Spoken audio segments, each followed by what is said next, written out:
Hello and welcome to New Junction. Now I wasn't going to do this video because I've seen quite a few reviews and whatnot of the Dapol Class 68, but I've been that impressed with how they've handled the release.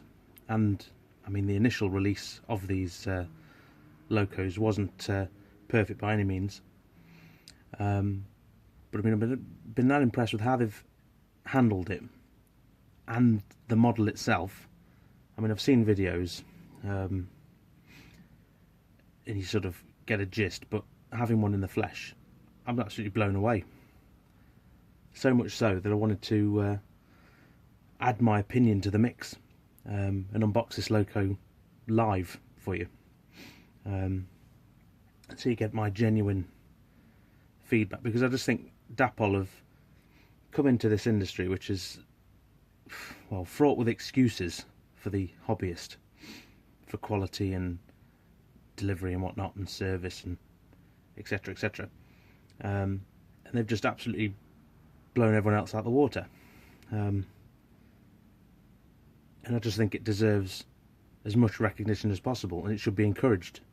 So I wanted to bring you this quick video to show you my Christmas present off the other half.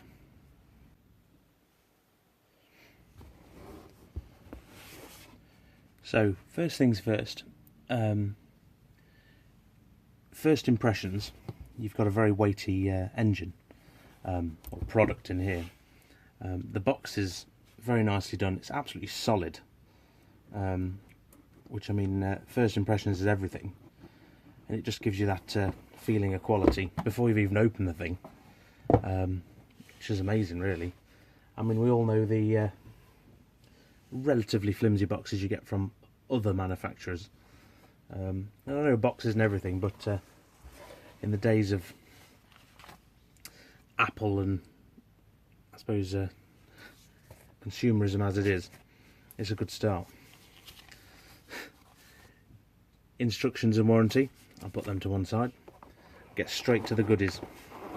I mean, as you know, when you normally buy a loco from someone else, you don't. You get pretty much the engine in its plastic ice cube on its own. As you see with Dapol, you've got a full foam casing. So if you manage to damage one of these in transit, you're doing extremely well. So as you can see, first impressions, very solidly packed, almost too well. Throw away that polystyrene. I know every man and his dog has done a unboxing or review of the 68, but I just think it's absolutely game-changing in what it brings to this market. It really does set the new bar. Can you tell I like it? Right, the goodies. First things first, you can see your focus, accessory bag with your ploughs and extra pipes and things. Pretty standard, very nice. Secondly, you've got extra nameplates. Now this is the Avenger. If I can get them to focus. There you go. The loco itself does have the nameplate on it, but you also get extra ones should you wish to, I suppose, apply them.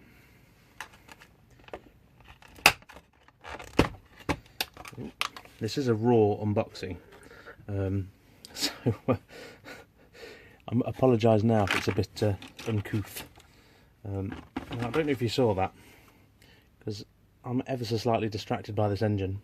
But before we get to that, the wheels themselves come in these sort of locking bolts, and yet again, it's just that bit of care that Dapol have thought about it, or someone within Dapol has thought, we need to do that. Makes all the difference. And then, of course, we come to the star attraction, the 68. where do you begin? This loco is single-handedly the best out-the-box loco I've ever purchased. I mean, I know we say other locos are good and engines are good, and they all have their merits, and they're, to be honest, they're just fine. But this just absolutely blows them out of the water. The detail is second to none. It's just incredible. I don't know if I can zoom you in on the compass. There's actually a world map within the compass, which is an incredible level of detail. They didn't have to do that, but they did. I'm sure you've all seen the 68, and you'll soon see it around my layout. But it's absolutely fantastic. That level of detail is just... I must sound like an absolute fanboy, but I absolutely love this. It's absolutely amazing. Also passes the sprung buffer test. Now, the best part of this loco, as I've been told, is how easy it is to remove the shell to apply the DCC chip. Now, it is a 21 pin chip. I'm using a Bachmann decoder. Now, what you have on the loco is, whether you can see this or not, sorry to keep coming close and not close here. If I just zoom you in again, just here you see there's little indents for your fingers. There's one on both sides, just next to the axle. There's one there and just here as well. They literally pull apart, so there's no screwing of the chassis, etc. So in theory it should just come straight out. So shall we give it a go? So in theory we should be able to just pinch the chassis, if I can find where it was, lightly do it.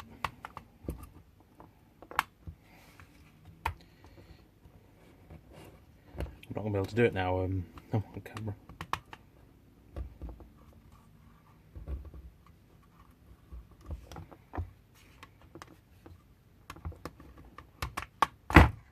Oh, there we go. Just like that. Now, that was a genuine first attempt. As you can see, it took a few seconds, but how easy was that? I mean, considering you're only really putting the chip in once, it's not bad. Now, I've just fitted the Bachmann 21 pin branch line EZ Command 1A decoder. That's a bit of a mouthful to this loco, which is nice and simple. You pull off the blanking plate, zoom, and then away you go, just pops on. And in theory, that's it. And of course, it's not really a hardship because this case just pops back on. Obviously, engine grating matches up with the covering, because it could go either way, I suppose. So in theory, this should just pop back on. Just ease it down.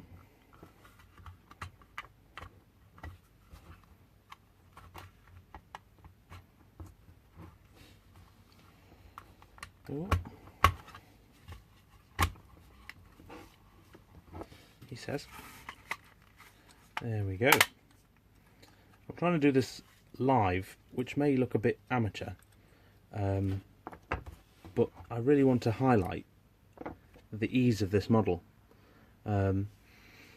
because I just think, as you know, it's just absolutely something else. To bring you down,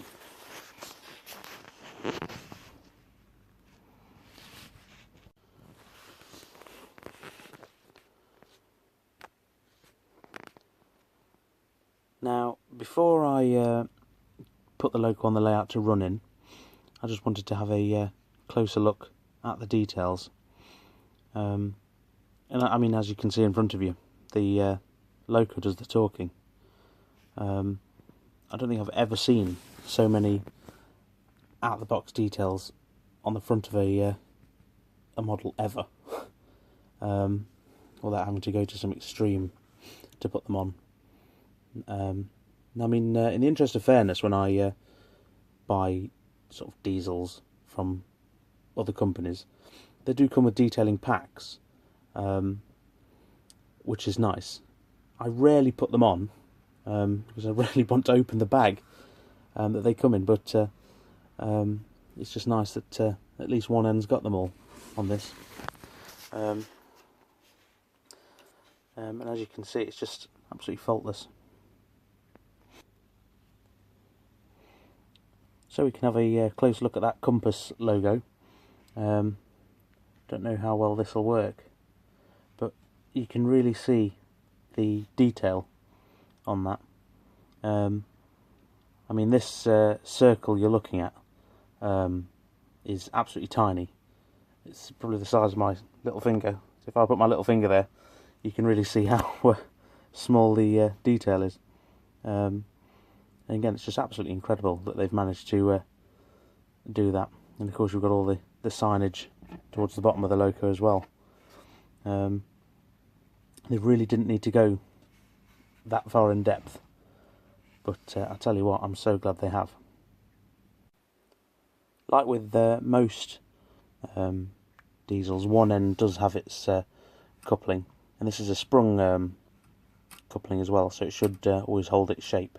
What you tend to find with older locomotives is that tends to sag, and then you can have trouble uncoupling.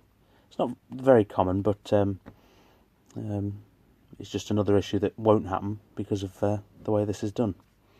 So enough of me rambling over my new obsession. Let's put it on the track and see how it runs. So the engine has been running in now for about 30 minutes, and as we see when it comes past, this is the slowest it will go on my select, but as you'd imagine, it's passing with flying colours really. Super smooth, as you'd imagine, and it's going to make for a very interesting addition to the layout. If it's at all jerky, my layout, if you've been following my videos, is being rewired as we speak. So currently the whole layout only has one electrical connection.